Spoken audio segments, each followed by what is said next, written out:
is Casper, and today I'm gonna show you why should you do an underpainting while you're painting.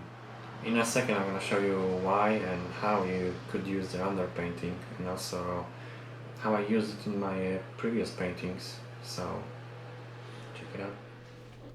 What I have here is a small canvas that I painted 3 different colors: blue, brown and red, which are probably the most common colors used for this method.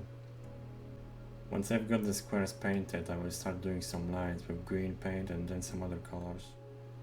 On the blue square you can see the paint is slightly colder, on the brownish one it got a little darker, and on the red one it has a nice warm tone to it. Next up I'm gonna use yellow. Painting on top of blue makes it look slightly green. On top of brown it doesn't really make much of a difference, but when I put it on red it makes a nice orange color. Next I'm gonna use blue. Obviously I'm not gonna use it on the first square, but on the brown one it makes it look darker. You can actually make a black paint from mixing ultramarine blue and burnt umber, which is the brown color you can see. A little tip there for you if you don't have black paint. Anyways, what I want to explain to you is that if you do an underpainting, it's gonna influence the colors of the paint that you put on top. It's like a shortcut to making your painting look colder or warmer, depending on what color you use, obviously. Doing that is also going to hide the stark white color of the background, showing right through your paint if you tend to have very thin brush strokes.